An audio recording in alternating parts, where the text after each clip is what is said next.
ചിന്തയാമി ഹരിമേവ സന്തതം മന്ദമന്ദഹസിതാനനാംബുജം നന്ദഗോപതനയം പരാൽപരം നാരദാദിമുനി വൃന്ദസേവിതം. എല്ലാ സുഹൃത്തുക്കൾക്കും എൻ്റെ വിനീതമായ നമസ്കാരം. ശ്രീമദ് ഭാഗവതം ദശമസ്കന്ധഃ അത ഏക അശീതിതമോധ്യായ. ഇന്ന് 81-ാമത്തെ അധ്യായമാണ് നമുക്ക് ചർച്ച ചെയ്യേണ്ടത്. കുചേല ഉപാഖ്യാനമാണ് നാം ചർച്ച ചെയ്തുകൊണ്ടിരിക്കുന്നത്. കൃഷ്ണനെ കാണാൻ ദ്വാരകയിലെത്തിയ കുചേലനെ കൃഷ്ണൻ ആദരപൂർവ്വം സ്വീകരിക്കുന്നു. കുശല പ്രശ്നങ്ങൾക്ക് ശേഷം കൃഷ്ണൻ ചോദിച്ചു, എനിക്ക് വേണ്ടി നീ എന്താണ് കൊണ്ടുവന്നിട്ടുള്ളത് എനിക്ക് തരൂ. കുചേലന് താൻ പഴയ തുണിയിൽ കെട്ടിവെച്ച അവൽ കൊടുക്കാൻ മടി. പക്ഷെ കൃഷ്ണൻ എന്ത് ചെയ്തു? അതിനെ പിടിച്ചു വാങ്ങി അതിൽ നിന്ന് ഒരു പിടി അവലെടുത്ത് കഴിച്ചു. രണ്ടാമത് ഭക്ഷിക്കാൻ തുടങ്ങുമ്പോൾ രുക്മിണി ദേവി വന്ന് തടഞ്ഞു. എന്നിട്ട് പറഞ്ഞു, ഇനി അങ്ങ് ഭക്ഷിച്ചാൽ ഞാൻ അങ്ങയുടെ ഭക്തന്റെ ദാസയായി തീരും. അവർ രാത്രി ഭക്ഷണമൊക്കെ കഴിച്ച് സുഖമായിട്ട് ഉറങ്ങി. പിറ്റേ ദിവസം നേരം പുലർന്നപ്പോൾ കുചേലൻ കൃഷ്ണനോട് യാത്ര ചോദിച്ച് തന്റെ ഗൃഹത്തിലേക്ക് മടങ്ങി. വഴിയിൽ കൂടി നടക്കുമ്പോൾ കൃഷ്ണൻ ആലോചിച്ചു, ഞാൻ എന്തിനാണ് ഇവിടെ വന്നത്? എൻ്റെ പത്നി പറഞ്ഞനുസരിച്ച് എന്തെങ്കിലും ധനം വാങ്ങാനാണ് വന്നത്. പക്ഷെ ഞാൻ കൃഷ്ണനോടൊന്നും ചോദിച്ചില്ല, കൃഷ്ണൻ എനിക്കൊന്നും തന്നുമില്ല. ഇനി ഞാൻ എന്താണ് ചെന്ന് പത്നിയോട് പറയുക? പിന്നീടും കുചേലൻ വിചാരിച്ചു, ധനം എനിക്ക് തന്നാൽ എനിക്ക് അഹങ്കാരം കൂടി ഞാൻ ഭഗവാനെ ചിന്തിക്കുകയില്ല എന്ന് ഓർത്തായിരിക്കും ഭഗവാൻ തരാത്തത്. ഇങ്ങനെ ചിന്തിച്ച് തന്റെ ഗൃഹത്തിലേക്ക് നടക്കുകയാണ് കുചേലൻ. ഇത്രയും ഭാഗമാണ് നമുക്കിന്ന് ചർച്ച ചെയ്യേണ്ടത്. ഓം നമോ ഭഗവതേ വാസുദേവായ. ശ്ലോകം 1. ശ്രീശുകോവാച സൈത്തം ദ്വിജമുഖേന സഹസം കഥയൻ ഹരി സർവഭൂതമനോഭിജ്ഞ സ്മയമാന ഉവാചതം. സഹ ഇത്തം ദ്വിജമുഖേന സഹ സംകഥയൻ ഹരിഹി. ഇത്തം ഇപ്രകാരം ദ്വിജമുഖേന സഹ ബ്രാഹ്മണോത്തമനോടുകൂടി സംകഥയൻ സല്ലാപം ചെയ്യുന്നവനും സർവഭൂതമനോ അഭിജ്ഞ സർവഭൂതങ്ങളുടെ മനസ്സിനെ അറിഞ്ഞിരിക്കുന്നവനുമായ സഹഹരി, ആ ഹരി സ്മയമാന ചിരിച്ചുകൊണ്ട് തം അവനോട് വാച പറഞ്ഞു. അപ്പൊ ഇവിടെ കൃഷ്ണനെ കാണാൻ കുചേലൻ എത്തുന്നു. അതാണ് നമ്മൾ നേരത്തെ ഉള്ളതിൽ പഠിച്ചത്. അപ്പോൾ ഒരു കുശല പ്രശ്നത്തിന് ശേഷം കൃഷ്ണൻ കുചേലനോട് തനിക്ക് എന്താണ് കൊണ്ടുവന്നിരിക്കുന്നത്? കൃഷ്ണന് കുചേലന്റെ മനസ്സറിഞ്ഞു.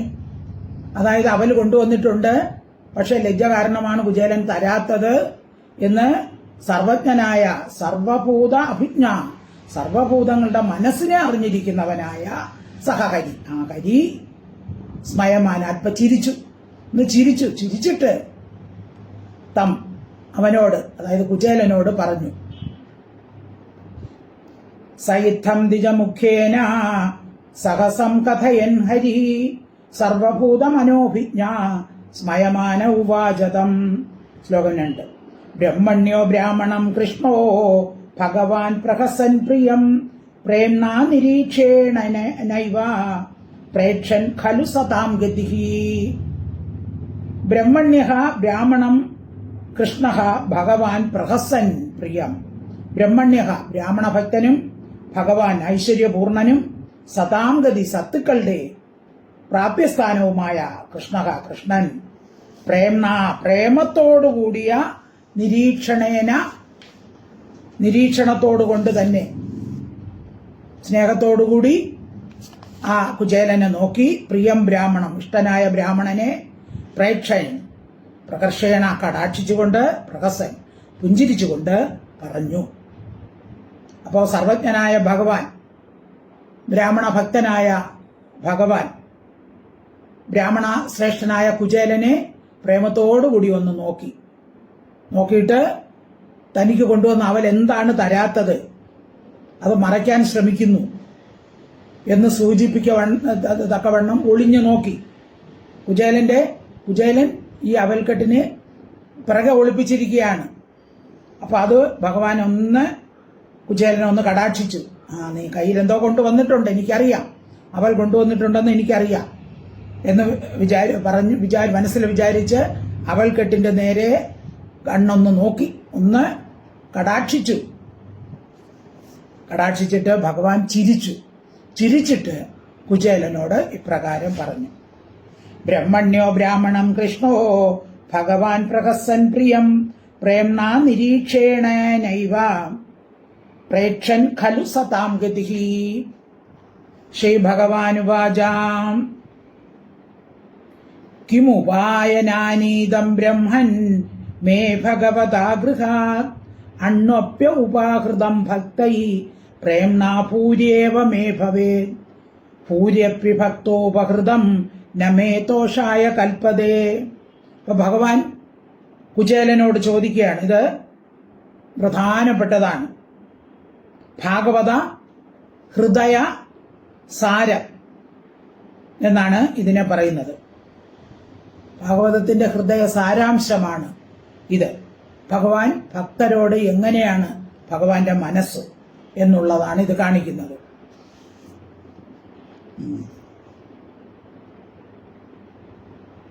അപ്പോ ഭഗവാൻ ചോദിക്കുന്നു: കിം ഉപായനമാനീതം ബ്രഹ്മൻ മേ ഭവതാ ഗൃഹാത്. ബ്രഹ്മൻ, ഹേ ബ്രാഹ്മണശ്രേഷ്ഠ, ഭവതാ ഗൃഹാത്, അങ്ങയുടെ ഗൃഹത്തിൽ നിന്ന് കിം ഉപായനം മേ ആനീതം, എനിക്കായി നീ കൊണ്ടുവന്നു. അണ്വ അഭി ഉപാകൃതം ഭക്തൈഹി പ്രേംണ ഭൂരി ഏവ മേ ഭവേ. അതാണ് പ്രധാനപ്പെട്ട സെന്റൻസ്. അണു അഭി ഉപാകൃതം ഭക്തൈഹി പ്രേംണ ഭൂരി ഏവ മേ ഭവേ. ഭക്തൈഹി പ്രേംണ ഉപാകൃതം, ഭക്തന്മാരാൽ ഭക്തിയോടുകൂടി പ്രേമത്തോടുകൂടി എനിക്ക് അർപ്പിക്കപ്പെടുന്നത് അണു അഭി, ഏറ്റവും ഒരു ചെറിയ വസ്തുവായാൽ പോലും എനിക്ക് ഭൂരിയേവ, മഹത്തായിട്ട് തന്നെ അനുഭവപ്പെടുന്നു. അതായത് ഒരു തുളസിയിലയോ ഒരു പുഷ്പമോ അല്പ വെള്ളമോ എന്തായാലും ഭക്തന്മാര് വളരെ ഭക്തിയോടുകൂടി എനിക്കത് സമർപ്പിക്കുകയാണെങ്കിൽ എനിക്ക് ഭയങ്കര സന്തോഷമാവും. എനിക്കത് ഏറ്റവും മഹത്തായ കാഴ്ചദ്രവ്യമായിട്ട് ഞാൻ കരുതുന്നു. അണു അഭി ഉപാകൃതം ഭക്തൈഹി പ്രേംണ ഭൂരി ഏവ മേ ഭവേ. ഏറ്റവും ചെറുതായിട്ടുള്ള ഒരു കാഴ്ചദ്രവ്യം ഭക്തൻ പ്രേമത്തോടുകൂടി സമർപ്പിച്ചാൽ എനിക്കത് മഹത്തായി ഭവിക്കും. ഭൂരിയേവ, മഹത്തായി തന്നെ ഭവിക്കും. ഭൂരി അപ്പി അഭോക്ത ഉപകൃതം നമേ ദോഷായ കൽപ്പതേ. ഭൂരി അഭി അഭക്ത ഉപകൃതം. ഇനി ഭക്തിയില്ലാത്തവൻ വലിയ ധനം എനിക്ക് കൊണ്ടുവരികയാണ്, സ്വർണവും സ്വർണക്കട്ടികളും ലക്ഷക്കണക്കിന് നോട്ടും എല്ലാം കൊണ്ട് കാണിക്ക വഞ്ചിയിലിട്ടാലും നമേ ദോഷായ കൽപ്പതേ, അത് എനിക്ക് സന്തോഷമായി ഭവിക്കുന്നില്ല. അപ്പൊ ഭക്തിയില്ലാത്തവൻ, ചിലരുണ്ട് പണം കൂടുമ്പോൾ എനിക്കത് വേണം ഇത് വേണമെന്ന് പറഞ്ഞു ഭഗവാന് സ്വർണമാലയോ സ്വർണ കിരീടമോ തങ്കക്കിരീടമോ അല്ലെങ്കിൽ ലക്ഷക്കണക്കിന് രൂപയോ ഇതൊക്കെ കൊണ്ടു കൊടുക്കും. പക്ഷെ അവന്റെ ഉള്ളിൽ ഭക്തിയില്ല. അത് എനിക്ക് ഏറ്റവും ചെറുതായിരിക്കും. അതിൽ ഞാൻ സന്തോഷിക്കുന്നില്ല. പക്ഷേ ഭക്തിയോടുകൂടി ഒരു ഭക്തൻ ഒരു ഇലയായിരുന്നാലും ഒരു പൂവായിരുന്നാലും കൊണ്ടുവന്നാൽ ഞാൻ അത് മഹത്തായി കണക്കാക്കും. ഇതാണ് ഭാഗവതത്തിന്റെ സാരം. അപ്പം ഭക്തിയാണ് നമുക്ക് വേണ്ടത്. ഭഗവാൻ എന്ത് കൊടുത്താലും അത് ഭക്തിയോടുകൂടി സമർപ്പിക്കണം. കായേന വാചാ മനസേന്ദ്രിയൈർവ ബുദ്ധ്യാത്മനാവാ പ്രകൃതേ സ്വഭാവം കരോമി യത്തത് സകലം പരസ്മൈ നാരായണായേതി സമർപ്പയാമി. വാക്കുകൊണ്ടോ മനസ്സുകൊണ്ടോ ശരീരം കൊണ്ടോ എന്ത് ഭഗവാന് സമർപ്പിച്ചാലും അതെന്തായിട്ട് വേണം? ഭക്തിയോടുകൂടി സമർപ്പിക്കണം. അതാണ് ഭാഗവതത്തിന്റെ സാരമെന്ന് പറയുന്നത്. കിമോ ഉപായ ശ്രീ ഭഗവാനുവാച കിമുപായനമാനീതം ബ്രഹ്മന്മേ ഭവദാഗൃഹാത് അണുഅപ്യപാകൃത ഉപാകൃതം ഭക്തൈ പ്രേംണാ പൂര്യേവ മേ ഭവേ പൂര്യപ്യ അഭോക്തോപകൃതം നമേ തോഷായ കൽപ്പതേ. ശ്ലോകം 4. പത്രം പുഷ്പം ഫലം തോയം യോ മേ ഭക്ത്യാ പ്രയച്ഛതി തദഹം ഭക്തി ഉപകൃതം അസ്നാമി പ്രയതാത്മന. ഇത് ഓർക്കുന്നുണ്ടായിരിക്കും. ഇതെവിടുത്തെ ശ്ലോകമാണ്? ഇത് ഗീതയിലെ ശ്ലോകമാണ്. ഭഗവാൻ ഗീതയിൽ പറയുന്നതാണ്. എന്താണ്? പത്രം പുഷ്പം ഫലം തോയം. ഒരു പത്രം, അതായത് ഒരു തുളസിയിലയോ ഒരു പുഷ്പമോ ഒരു ഫലമോ അല്ലെങ്കിൽ ഒരു തോയം അല്ലെങ്കിൽ വെള്ളമോ യോ മേ ഭക്തിയാ പ്രയച്ഛതി, ആരാണോ യഹ യാതൊരുത്തനാണോ എനിക്ക് ഭക്തിയോടുകൂടി പ്രയച്ഛതി നൽകുന്നുവോ തദഹം ഭക്തി ഉപകൃതം. അപ്പൊ അത് ഭക്തി ഉപകൃതം, ഭക്തിയാൽ നൽകപ്പെട്ട പ്രയതാത്മന ശാന്ത മനസ്സോടുകൂടിയ അവന്റെ അതിനെ അഹം ഞാൻ അസ്നാമി അനുഭവിക്കുന്നു. അതിനെ ഞാൻ സ്നേഹത്തോടുകൂടി സന്തോഷത്തോടുകൂടി സ്വീകരിക്കുന്നു. ഇപ്പൊ ഭക്തിയോടുകൂടി ഒരു തുളസിയിലയോ ഒരു ഫലമോ പുഷ്പമോ ജലമോ ആയാലും ശരി, ഭക്തിയോടുകൂടി നൽകുന്നതിന് ഞാൻ സന്തോഷത്തോടുകൂടി സ്വീകരിക്കുന്നു. കൊണ്ടുവരുന്ന സാധനം എത്ര നിസ്സാരമാണെങ്കിലും എനിക്കത് വളരെ വലുതാണ്. അതിനെ ഞാൻ ആദരവോടുകൂടി സ്വീകരിക്കുന്നു. പത്രം പുഷ്പം ഫലം തോയം യോ മേ ഭക്ത്യാ പ്രയച്ഛതി തദഹം ഭക്തി ഉപകൃതം അസ്നാമി പ്രേതാത്മനഃ. ശ്ലോകം 5. യുക്തിക്തോ വിദിജസ്തസ്മൈ വ്രീഡിത പദയേ ശ്രിയാ പൃഥുക പ്രസൃതം രാജൻ ന പ്രായച്ഛത് അവാങ്മുഖഃ ഇതി ഉക്തഃ അപി ദ്വിജഃ തസ്മൈ വ്രീഡിതഃ പദയേ ശ്രിയഃ ഇതി ഉക്തഃ അപി. ഇപ്രകാരം പറയപ്പെട്ടവനായിട്ട് കൂടി വ്രീഡിതഃ ലജ്ജിതനായ ദ്വിജഃ ബ്രാഹ്മണൻ. അപ്പൊ ഭഗവാൻ ഇങ്ങനെ പറഞ്ഞിട്ടും കുചേലന് താൻ കൊണ്ടുവന്ന അവൽപ്പൊതി കൊടുക്കാൻ മടി. ലജ്ജിച്ച് അവാങ്മുഖ തല താഴ്ത്തിക്കൊണ്ട് ഷിയഃ പദേ ലക്ഷ്മീദേവിയുടെ പതിയായ തസ്മൈഹി ഭഗവാനായിക്കൊണ്ട് പൃഥുക പ്രസൃതിയും ആ അവൽ കിഴിയെ ന പ്രായച്ച് ദാനം ചെയ്തില്ല. കൊണ്ടുവന്ന ആ അവൽ കിഴി ഭഗവാൻ ഇത്രയൊക്കെ പറഞ്ഞിട്ടും, നീ എന്തു കൊണ്ടുവന്നാലും എനിക്ക് ഇഷ്ടമാണെന്ന് പറഞ്ഞിട്ടും ഇത് കൊടുക്കാൻ കുചേലന് ഒരു മടി. അതായത് ദ്വാരകയിലെ ഐശ്വര്യമൊക്കെ കണ്ട് താൻ ഒരു പഴയ തുണിയിൽ പൊതിഞ്ഞു കൊണ്ടുവന്നിരിക്കുന്ന ഈ അവൽ എങ്ങനെ ഭഗവാന് കൊടുക്കും എന്നുള്ള ലജ്ജയാൽ തലകുനിച്ച് കുചേലൻ നിന്നു. ഇക്തിക്തോ വിദിജത് തസ്മൈ വ്രീഡിത പദയേ ശ്രിയഃ പൃഥുക പ്രസൃതിം രാജൻ ന പ്രായച്ഛത് അവാങ്മുഖഃ. ശ്ലോകം 6. സർവഭൂതാത്മദൃക് സാക്ഷാത് തസ്യാഗമന കാരണം വിജ്ഞായ അചിന്തയൻ ന്യായം ശ്രീകാമോ മാ ഭജത് പുരാ. സർവഭൂത ആത്മദൃക് സാക്ഷാത് തസ്യ ആഗമന കാരണം. സർവഭൂതാത്മദൃക് സാക്ഷാത് സർവഭൂതങ്ങളുടെയും അന്ധകരണത്തെ കാണുന്ന, സർവഭൂതങ്ങളുടെയും എല്ലാ വ്യാപാരങ്ങളെയും കാണുന്ന ആ ഭഗവാൻ തസ്യ അവന്റെ ആഗമന കാരണം, ആഗമന കാരണത്തെ വിജ്ഞായ അറിഞ്ഞിട്ട്, രണ്ടാമത്തെ സെന്റൻസ് വിജ്ഞായ അചിന്തയ ന അയം. വിജ്ഞായ അറിഞ്ഞിട്ട് അചിന്തയ ചിന്തിച്ചു, അയം ഇവൻ ശ്രീകാമഹ ഐശ്വര്യത്തെ ആഗ്രഹിക്കുന്നവനായിട്ട് മാം എന്നെ പുരാ പണ്ട് നാഭജത് ഭജിച്ചില്ല. അപ്പൊ ഇതുവരെയും ഇവൻ ധനം ആഗ്രഹിച്ച് എന്നെ ഭജിച്ചിട്ടില്ല. കുചേലൻ കൃഷ്ണഭക്തനായിരുന്നു. എപ്പോഴും നേരത്തെ പറഞ്ഞു ഇന്ദ്രിയങ്ങളെ ജയിച്ചവനാണ്, ബ്രഹ്മജ്ഞാനിയാണ്. ധനത്തിനു വേണ്ടി ഒരിക്കലും ഭഗവാനെ പ്രാർത്ഥിച്ചിരുന്നില്ല. അത് ഭഗവാന് മനസ്സിലായി. ഭഗവാൻ എല്ലാം അറിയുന്നവനാണല്ലോ. എല്ലാവരുടെ എല്ലാ ഉള്ളിലുള്ള കാര്യങ്ങളും ഭഗവാൻ അറിയും. സർവഭൂതാത്മദൃക് സാക്ഷാത് തസ്യാഗമന കാരണം വിജ്ഞായ അചിന്തയൻ അയം ശ്രീകാമോ മാ അഭജത് പുരാ. ശ്ലോകം 7. പത്ന്യാ പതിവ്രതായസ്തു സഖാ പ്രിയ ചികീർഷയാ പ്രാപ്തോ മാം അസ്യ ദാസ്യാമി സമ്പദോ അമർത്യ ദുർലഭക. പത്ന്യാഹ പതിവ്രതായാഹ തു സഹ പ്രിയ ചികീർഷയ. പതിവ്രതായാഹ പത്ന്യാഹ, പതിവ്രതയായ പത്നിയുടെ പ്രിയ ചികീർഷയ, പ്രിയത്തെ ചെയ്യാനുള്ള താല്പര്യത്താൽ സഖാക, എന്നിൽ പ്രിയമുള്ളവന്റെ സഖാവ് മാം എന്നെ പ്രാപിച്ചിരിക്കുന്നു. അപ്പോൾ ഇവനിവിടെ എന്തിനാണ് വന്നിരിക്കുന്നതെന്ന് ഭഗവാൻ അറിയാം. പത്നിയുടെ ആഗ്രഹപ്രകാരമാണ് ഇവനിവിടെ വന്നിരിക്കുന്നത്. തസ്യ, ഇവനായിക്കൊണ്ട് അമർത്യ ദുർലഭം, ദേവന്മാർക്ക് കൂടി ദുർലഭമായിരിക്കുന്ന സമ്പത്തുകളെ ദാസ്യാമി, ഞാൻ ദാനം ചെയ്യും. അപ്പൊ ഭഗവാൻ മനസ്സിൽ വിചാരിച്ചു, അപ്പൊ ഇവൻ പത്നിയുടെ ആഗ്രഹപ്രകാരമാണ് ഇവിടെ വന്നിരിക്കുന്നത്, ധനത്തിനാണ് വന്നിരിക്കുന്നത്. ദേവന്മാർക്ക് പോലും ദുർലഭമായ ധനത്തെ ഞാൻ ഇവന് കൊടുക്കും എന്ന് പറയുകയാണ്. എന്നെ ആശ്രയിച്ചാണ് ഇവൻ ഇവിടെ വന്നിരിക്കുന്നത്.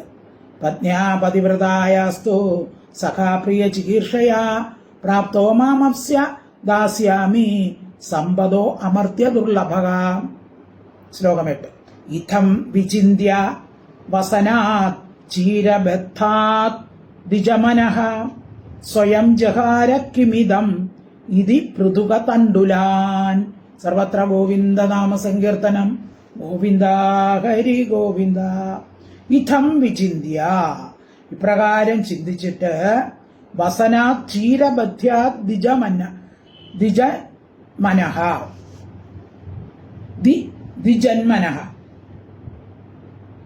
ദ്വിജന്മന എന്ന് പറഞ്ഞാൽ എന്താണ്?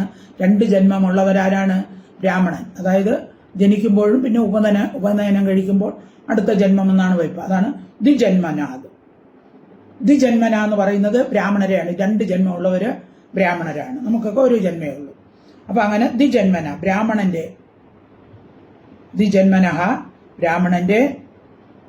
ചീരബദ്ധ, മരവിരിയാൽ ബന്ധിക്കപ്പെട്ടതായ, അതായത് ഒരു തുണിയിൽ മരത്തിന്റെ തോല് കൊണ്ട് കെട്ടി, വസ്ത്രത്തിൽ നിന്ന് പൃഥുക തണ്ടുലാൻ, അവലരികെ കിമ്മിതമിതി, ഇതെന്താകുന്നുവെന്ന് പറഞ്ഞ് സ്വയം ശ്രീഹരി തന്നെ ജകാര, പിടിച്ചു, അവനിൽ നിന്ന് കൈക്കലാക്കി.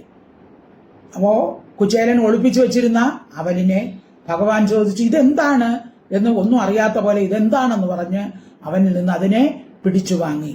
ഒരു പഴയ തുണിയില് മരത്തോല് കൊണ്ട് കെട്ടി വച്ചിരിക്കുന്ന അവലാണ്. അപ്പൊ ഭഗവാൻ അതിനെ പിടിച്ചു വാങ്ങി. ഇഥം വിചിന്യവസനാ ചീരബദ്ധാദ്വിജന്മനഃ സ്വയം ജഹാര കിമിദം ഇതി പൃഥുക തണ്ടുലാൻ. സർവത്ര ഗോവിന്ദ നാമ സങ്കീർത്തനം. ഗോവിന്ദ ഹരി ഗോവിന്ദ. ശ്ലോകം 9. നന്വേതത് ഉപനീതം മേ പരമപ്രീണനം സഖേ അർപ്പയന്ത്യംഗമാം വിശ്വമേതേ പൃഥുക തണ്ടുലാക. നനു ഏതത് ഉപനീതം മേ പരമപ്രീണനം സഖേ. സഖേ അല്ലയോ കൂട്ടുകാരാ, പരമപ്രീണനം ഏറ്റവും സന്തോഷിക്കുന്നതായ ഏതത് ഇത് മേ എനിക്ക് ഉപനീതന്നനു നീ കൊണ്ടുവന്നിട്ടുണ്ടോ? കൊണ്ടുവന്നതല്ലേ, എനിക്ക് വേണ്ടി ഇത് കൊണ്ടുവന്നതല്ലേ? അങ്ക ഹേ പൂജ്യ ഏതേ പൃഥുക തണ്ടുല വിശ്വം ഏതേ തർപ്പയന്തി അങ്ക മാം വിശ്വം ഏതേ പൃഥുക തണ്ടുലാക. ഏതേ പൃഥുക തണ്ടുലാക, ഈ അവല് വിശ്വരൂപനായ മാം എന്നെ തർപ്പയന്തി തൃപ്തിപ്പെടുത്തുന്നു. അപ്പൊ നീ കൊണ്ടുവന്ന ഈ അവല് അഖില ലോകത്തിന്റെയും നാഥനായ എന്നെ തൃപ്തിപ്പെടുത്തുന്നു. എന്നെ തൃപ്തിപ്പെടുത്തുമ്പോൾ എന്റെ കുക്ഷിയിൽ നിരന്തരം വസിക്കുന്ന എല്ലാ ലോകത്തെയും പരിപൂർണമായി തൃപ്തിപ്പെടുത്തുന്നു. അതാണ് വിശ്വം ഏതേ. ഈ വിശ്വത്തെ മുഴുവനും വിശ്വരൂപനായ എന്നെ തൃപ്തിപ്പെടുത്തുമ്പോൾ എല്ലാവരുടെയും ഉള്ളിൽ ഭഗവാനാണല്ലോ ഇരിക്കുന്നത്. അപ്പോൾ എല്ലാ പേരെയും അത് തൃപ്തിപ്പെടുത്തും.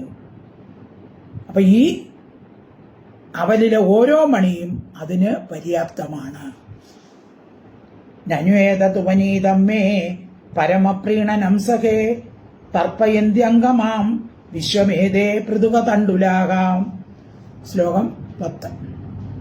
ഇതി മുഷ്ടിം സഹൃജഗത് ജക്ത്വാ ദ്വിതീയാം ജക്തുമാദതേ താവക്ഷീർജഹൃഹേ ഹസ്തം തത്പരാ പരമേഷ്ടിനഃ ഇതി മുഷ്ടിം സഹൃത് ജക്ത്വാ ജക്തും ആദതേ താവത് ശ്രീഹി ജഹൃഹേ ഹസ്തം തത്പര പരമേഷ്ടിനഃ ഇതി സഹൃത് ഇപ്രകാരം പറഞ്ഞിട്ട് സഹൃത് അതായത് ഒരു പിടിയെ ജക്ത്വ ഭക്ഷിച്ചു. ഭഗവാൻ എന്ത് ചെയ്തു? അവന്റെ അവൽക്കിഴിയൊക്കെ അഴിച്ച് അതിൽ നിന്ന് ഒരു പിടി വാരി ഭക്ഷിച്ചിട്ട് ദ്വിതീയാം രണ്ടാമത്തേനെ ജക്തും ഭക്ഷിക്കാനായിക്കൊണ്ട് ആദതേ അപ്പൊ രണ്ടാമത്തെ പിടി കയ്യിലെടുത്തതും താവത് അപ്പോൾ തത്പര അവനിൽ ആസക്തയായ ശ്രീഹി ലക്ഷ്മി ദേവി പരമേഷ്ടിന ഭഗവാന്റെ ഹസ്തം കരത്തെ ജഗൃഹയെ ഗ്രഹിച്ചു. ഭഗവാന്റെ കയ്യെ പിടിച്ചു. രുക്മിണി കയ്യെ കടന്നു പിടിച്ചു. മതി ഒരു പിടി കഴിച്ചപ്പോൾ തന്നെ അവന് കൊടുക്കേണ്ട സകല ഐശ്വര്യം ആയി കഴിഞ്ഞു. ഇനി അടുത്തതും കൂടെ കൊടുത്താലാ ഇവിടുത്തെ എല്ലാ ഐശ്വര്യവും അങ്ങോട്ട് പോകും എന്ന് ലക്ഷ്മി ദേവിക്ക് അറിയാം. അതുകൊണ്ട് ലക്ഷ്മി ദേവി രണ്ടാമത് കഴിക്കാൻ സമ്മതിച്ചില്ല. ഭഗവാന്റെ കയ്യിൽ കയറി പിടിച്ചു. ഇതി മുഷ്ടിം സഹൃജക്ത്വാ ദ്വിതീയോ ജക്തുമാദതേ താവശ്രീ ജഗൃഹേ ഹസ്തം തത്പരാ പരമേഷ്ടിനഃ. ശ്ലോകം 11. ഏതാവതലം വിശ്വാത്മൻ സർവസമ്പത് സമൃദ്ധയേ അസ്മിൻ ലോകേ അഥവാ അമുഷ്മിൻ പുംസ ത്വത്തോഷകാരണം.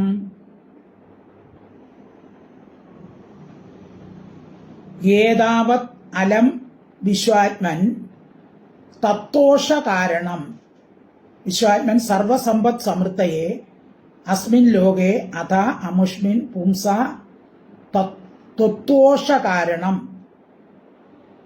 ത്വദോഷകാരണം അതാണ് ത്വത്തോഷകാരണം. ത്വദോഷകാരണം.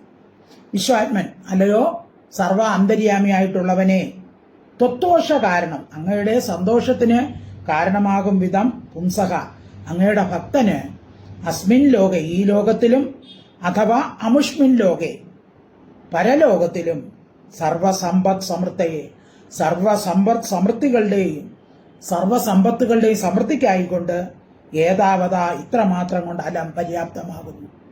അപ്പോൾ ഒരു പിടി കൊണ്ട് തന്നെ ഈ ലോകത്തിലും പരലോകത്തിലും സമൃദ്ധിക്കായിക്കൊണ്ട് അങ്ങയുടെ ഭക്തനെ ഭവിക്കുന്നു. ഇനി ഇതും കൂടെ ഭക്ഷിച്ചാലോ ഞാനും കൂടെ അങ്ങയുടെ ഭക്തന് ദാസയായി തീരും, ദാസിയായിരിക്കും. അപ്പൊ അതുകൊണ്ട് ഇനി അങ്ങ് ഭക്ഷിക്കേണ്ട കാര്യമില്ല. ഒരു പിടി തന്നെയാണ് തന്നെ അവന് പര്യാപ്തം. ഈ ലോകത്തിലും പരലോകത്തിലുമെല്ലാം ഐശ്വര്യ സമൃദ്ധിക്ക് പര്യാപ്തമാകുന്നു ഒരു പിടി. ഇനി രണ്ടാമത്തേതായാലാ ഞാൻ കൂടി ആ ഭക്തന്റെ ദാസിയായി തീരും. അപ്പൊ എനിക്ക് അങ്ങയുടെ വിയോഗ ദുഃഖം അനുഭവപ്പെടും. അതുകൊണ്ട് അതിന് ഇടവരുത്തരുതേ എന്നാണ് രുക്മിണി ദേവിയുടെ പ്രാർത്ഥന. ഏതാവതലം വിശ്വാത്മൻ സർവസമ്പത് സമൃദ്ധയെ അസ്മിൻ ലോകേ അഥാമുഷ്മിൻ പുംസത്വത്തോഷ കാരണം. ശ്ലോകം 12. ബ്രാഹ്മണസ്ത്വാം തൗ രജനീം ഉഷിത്വാച്യുത മന്ദിരേ ഭുക്ത്വാ പീത്വാ സുഖം മേനെ ആത്മാനം സ്വർഗതം യഥാ. ബ്രാഹ്മണഃ താം തു രജനീം ഉഷിത്വാ അച്യുത മന്ദിരേ. ബ്രാഹ്മണഃ തു ബ്രാഹ്മണനാകട്ടെ താം രജനീം ആ രാത്രിയെ അച്യുത മന്ദിരേ കൃഷ്ണഭവനത്തിൽ സുഖമാവും വണ്ണം ഉഷിത്വ വസിച്ചു.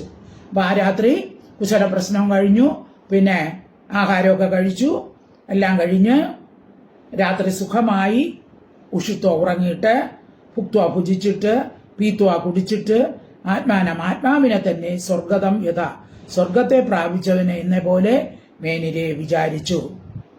അപ്പൊ കുചേല ബ്രാഹ്മണൻ അന്ന് രാത്രി കൃഷ്ണന്റെ ഭവനത്തിൽ അന്നപാനാദികളൊക്കെ ചെയ്തു. താനിപ്പോ സ്വർഗലോകത്തിൽ ഇരിക്കുന്നു എന്ന് തോന്നത്തക്കവണ്ണം സുഖം അവിടെ അനുഭവിച്ചു. അപ്പൊ അങ്ങനെ ആ പരമാനന്ദത്തിൽ മുഴുകിയതുകൊണ്ട് കുചേലന് പത്നിയെക്കുറിച്ചോ വീട്ടിലെ കാര്യത്തെക്കുറിച്ചോ അന്യചിന്തയൊന്നും ഉണ്ടായില്ല.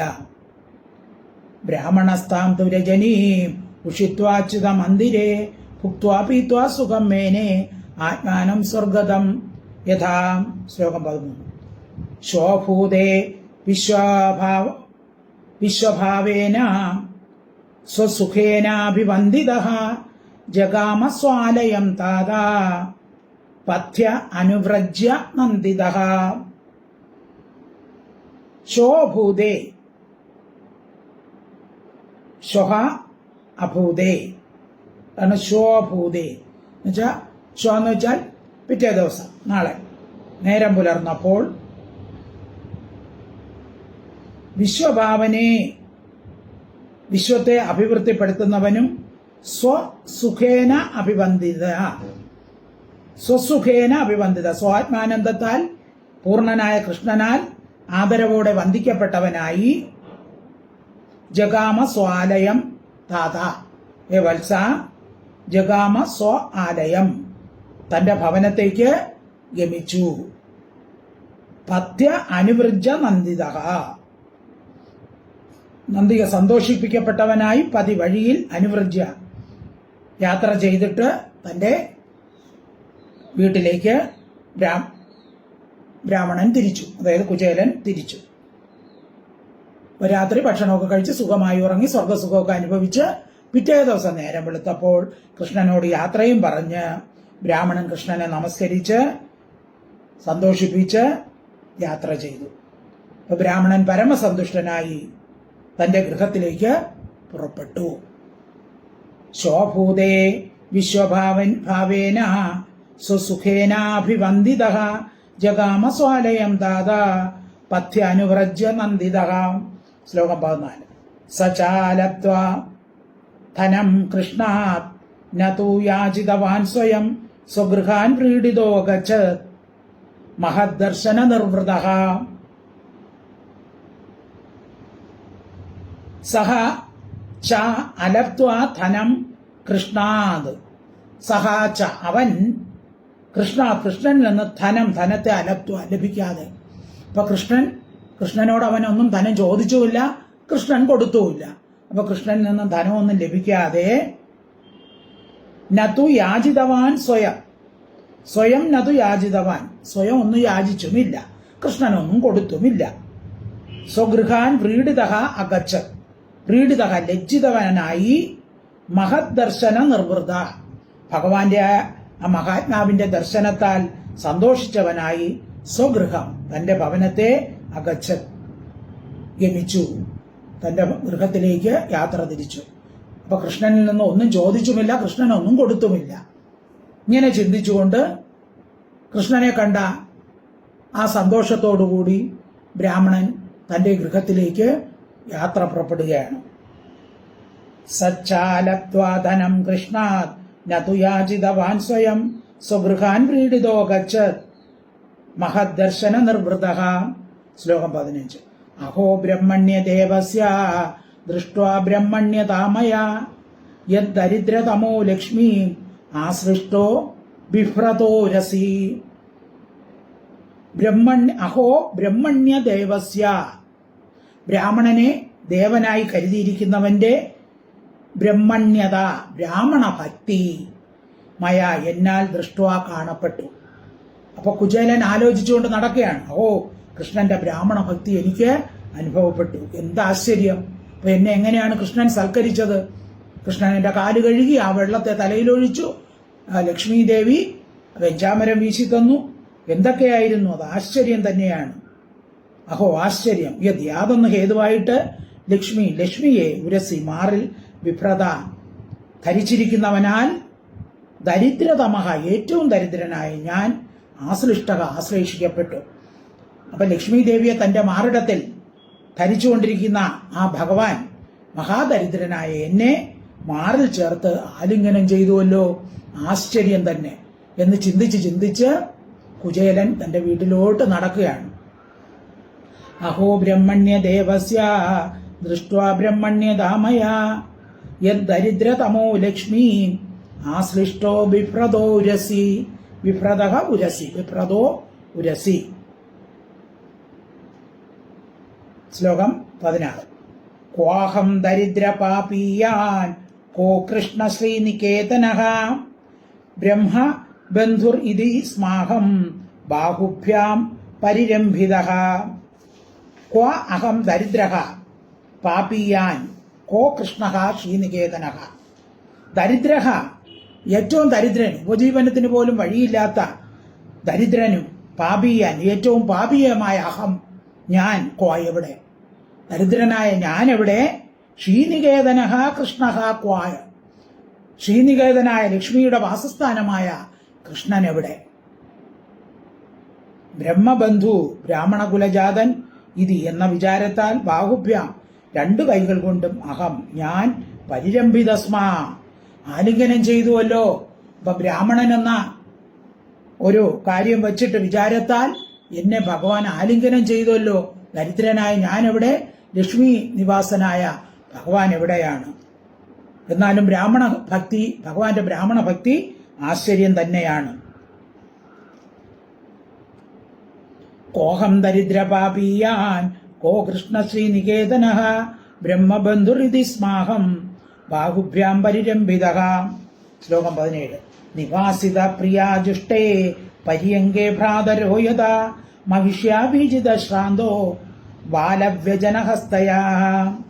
നിവാസിതഃ പ്രിയാജുഷ്ടേ പര്യങ്കേ, പ്രിയാജുഷ്ടേ പത്നിയാൽ ആശ്രയിക്കപ്പെട്ട പര്യങ്കേ, കട്ടിലിൽ. അപ്പൊ പത്നിയോടൊപ്പം ഭഗവാൻ കിടക്കുന്ന ആ കട്ടിലിൽ ഭ്രാതരഹായത, ഒരു ജ്യേഷ്ഠനെ എന്ന പോലെ നിവാസിത, എന്നെ അതിലിരുത്തി. ബാലവ്യജനഹസ്തയ, എന്നിട്ട് വെഞ്ചാമരം കൊണ്ട്, വെഞ്ചാമരം കയ്യിൽ പിടിച്ചിരിക്കുന്ന മഹിഷ്യ ഭാര്യയാൽ ശാന്തക, തളർന്ന ഞാൻ, വീശിപ്പിക്കപ്പെട്ടു. അപ്പൊ ലക്ഷ്മി ദേവിയുടെ കൈകൊണ്ട് തന്നെ എനിക്ക് വെഞ്ചാമരം വീശി തന്നു. അപ്പൊ എന്റെ ഭാഗ്യം തന്നെയാണ് എന്ന് ബ്രാഹ്മണൻ ചിന്തിക്കുകയാണ്. നിവാസിത പ്രിയാജുഷ്ടേ പര്യങ്കേ ഭ്രാതരോ യഥാ മഹിഷ്യാഭീജിത ശ്രാന്തോ ബാലവ്യജന ഹസ്തയാം. ശ്ലോകം 18. ശുശ്രൂഷയാ പരമയാ പാദസംവാഹനാദിഭിഃ പൂജിതോ ദേവദേവേന വിപ്രദേവേന ദേവവത്. ശുശ്രൂഷയാ പരമയാ പാദസംവാഹനാദിഭിഃ പൂജിതഃ ദേവദേവേന വിപ്രദേവേന ദേവവത്. വിപ്രദേവേന, വിപ്രനെ ദേവനെന്ന് കരുതിയിരിക്കുന്ന, അതായത് ബ്രാഹ്മണന്മാരെ ദേവൻ എന്നാണ് ഭഗവാൻ കരുതിയിരിക്കുന്നത്. ദേവന്മാരുടെയും ദേവനായിരിക്കുന്ന കൃഷ്ണൻ ബ്രാഹ്മണനെ ദേവനായി കരുതിയിരിക്കുന്നു. ദേവന, ദേവന്മാരുടെയും ദേവനാൽ, അതായത് ഭഗവാനാൽ, ദേവവത്, ദൈവമെന്ന പോലെ, പരമയ സർവോത്കൃഷ്ടമായ ശുശ്രൂഷ കൊണ്ടും, പാദ സംവാഹനാദിഭി, പാദസംവാഹനം, കാൽ കഴുകൽ എന്നിവ കൊണ്ട് പൂജിക്കപ്പെട്ടു. അപ്പൊ ദേവന്മാരുടെയും ദേവനായ ഭഗവാൻ ദേവന്മാരെ എന്ന പോലെ എന്നെ പൂജിച്ചു. അതും എന്റെ കാലൊക്കെ കഴുകി കാല് തലോടി ശുശ്രൂഷിച്ചു. ചന്ദനാലേപനങ്ങളൊക്കെ എനിക്ക് പുരട്ടിത്തന്നു ഭഗവാൻ. ശുശ്രൂഷയാ പരമയാ പാദസംവാഹനാദിഭിഃ പൂജിതോ ദേവദേവേന വിപ്രദേവേന ദേവവത്. ശ്ലോകം 19. സ്വർഗാപവർഗയോ പുംസാം രസായാം ഭുവി സമ്പദാം സർവസാമപി സിദ്ധീനാം മൂലം തച്ചരണാർച്ചനം. സ്വർഗ അപവർഗയോ പുംസാം രസായാം ഭുവി സമ്പദാം. പുംസ, പുരുഷന്മാർക്ക്, ഭുവി ഭൂമിയിലും, രസായ പാതാളത്തിലും, സമ്പദാം സമ്പത്തുകളുടെയും, സർവാസാം സകലങ്ങളായ സിദ്ധീനാം അഭി സിദ്ധികളുടെയും, സ്വർഗ അപവർഗയോഹോ സ്വർഗപ്രാപ്തിയുടെയും മോക്ഷപ്രാപ്തിയുടെയും മൂലം, കാരണം, തച്ചരണാർച്ചനം അവന്റെ പാദപൂജനമാകുന്നു. അപ്പോ പുരുഷന്മാർക്ക് സകല സമ്പത്തുകൾ കൊടുക്കാനും, അതുപോലെ അണിമാതി സിദ്ധികൾ മുഴുവനും ലഭിക്കാനും, സ്വർഗപ്രാപ്തിക്കും മോക്ഷപ്രാപ്തിക്കും എന്ന് വേണ്ട സംസാര സങ്കടത്തെ മുഴുവൻ കടന്ന് പരമാനന്ദത്തെ പ്രാപിക്കുന്നതുമായ മോക്ഷ പദവി അനുഭവിക്കാനും ആ ഭഗവാന്റെ പാദസേവ കാരണമായി ഭവിക്കുന്നു. ആ ഭഗവാന്റെ പാദസേവ കൊണ്ടാണ് എല്ലാവരും സംസാരത്തിൽ നിന്ന് മുക്തി നേടുന്നത്. അതുപോലെ ഭഗവാന്റെ പാദങ്ങളെ സേവിച്ചാണ് അണിമാതി സിദ്ധികൾ ഉണ്ടാകുന്നത്. അതുപോലെ സ്വർഗപ്രാപ്തി ഉണ്ടാകുന്നത്, മോക്ഷപ്രാപ്തി ഉണ്ടാകുന്നത് എല്ലാം ഭഗവാന്റെ സേവ, പാദസേവ കൊണ്ടാണ്. അപ്പൊ ആ ഭഗവാന്റെ അനുഗ്രഹമില്ല എങ്കിൽ ആർക്കും ഒന്നും ലഭിക്കുകയില്ല. അപ്പോൾ ഭഗവാന്റെ അനുഗ്രഹമുള്ളവരാണെങ്കിലോ ഏത് പദാർത്ഥം കൊണ്ട് പൂജിച്ചാലും വിരോധമില്ല. പിന്നെ എന്തുമാത്രം മതി? ഭക്തി മാത്രം മതി, സകല സിദ്ധികളും ഉണ്ടാകും. അപ്പൊ ഞാനാണെങ്കിലോ എൻ്റെ അവസ്ഥയ്ക്കനുസരിച്ച് ശകലം അവലാണ് കൊണ്ടുപോയത്. അത് പക്ഷേ ഭക്തിപൂർവം ഭഗവാൻ അത് സ്വീകരിക്കുകയും ചെയ്തു എന്നൊക്കെ കുചേലൻ ആലോചിച്ച് നടക്കുകയാണ്. സ്വർഗാപവർഗയോ പുംസാം രസായാം ഭുവി സമ്പദാം സർവസാമപി സിദ്ധീനാം മൂലം തച്ചരണാർച്ചനം. ശ്ലോകം 20. അധനോയം ധനം പ്രാപ്യ മാദ്യൻ ഉച്ചൈർന മാം സ്മരേത് ഇതി കാരുണികോ നൂനം ധനം മേ അഭൂരി നാദതാത്. അധനഃ അയം ധനം പ്രാപ്യ മാദ്യൻ ഉച്ചൈഹി ന മാം സ്മരേത്. അധനഃ ധനഹീനനായ അയം ഇവൻ ധനത്തെ പ്രാപിച്ചിട്ട് ഉച്ചൈഹി അധികം മാദ്യൻ മതിക്കുന്നവനായി മാം എന്നെ ന സ്മരിക്കുകയില്ല. അപ്പൊ ഭഗവാൻ കുചേലൻ വിചാരിക്കുകയാണ്, ഞാൻ എന്തിനാണ് അവിടെ പോയത്? പത്നി പറഞ്ഞനുസരിച്ച് ധനം വാങ്ങിക്കാനാണ് പോയത്. പക്ഷെ ഞാൻ ഒന്നും ചോദിച്ചില്ല, ഭഗവാൻ തന്നില്ല. ഭഗവാൻ തരാത്തതിന് കാരണം എന്തായിരിക്കും? അപ്പൊ ഞാൻ ധനത്തെ കിട്ടിയാൽ ഞാൻ എന്തു ചെയ്യും? മതിക്കും, അഹങ്കാരം കയറി മാം എന്നെ ന സ്മരേൻ, ഭഗവാനെ സ്മരിക്കുകയില്ല. ഇത് എന്ന് കരുണയോടുകൂടിയവനായിട്ട് മേ എനിക്ക് അഭൂരി അല്പവും ധനത്തെ ദാനം ചെയ്തില്ല, ന്യൂനം നിശ്ചയം. അപ്പോ കുചേലൻ ആലോചിക്കുകയാണ്, ഭഗവാൻ തരാത്തതിന് കാരണം എന്താണ്? ദരിദ്രനായ എനിക്ക് ധനം തന്നാൽ ഞാൻ ധനത്തിൽ ആസക്തി കാണിക്കും, ഭഗവാനെ സ്മരിക്കുകയില്ല, എനിക്ക് മതം വരും, അഹങ്കാരം വരും. അപ്പൊ അതുകൊണ്ടാണ് ഭഗവാൻ എനിക്ക് അല്പവും ധനം തരാതിരുന്നത് എന്ന് ചിന്തിച്ച് കുചേലൻ തന്റെ ഗൃഹത്തിലേക്ക് നടക്കുകയാണ്. അപ്പൊ വഴിയിൽ ഇതായിരുന്നു കുചേലന്റെ ചിന്ത. ഇനി അടുത്ത ക്ലാസ്സിൽ ബാക്കി നമുക്ക് ചർച്ച ചെയ്യാം. അധനോയം ധനം പ്രാപ്യ മാദ്യൻ ഉച്ചൈർന മാം സ്മരേ ഇതി കാരുണികോ നൂനം ധനം മേ ഭൂരി ന ആദതാത്. സർവത്ര ഗോവിന്ദ നാമ സങ്കീർത്തനം. ഗോവിന്ദ ഹരി ഗോവിന്ദ. ഹരി ഓം തത്സത്, ഹരി ഓം തത്സത്, ഹരി ഓം തത്സത്.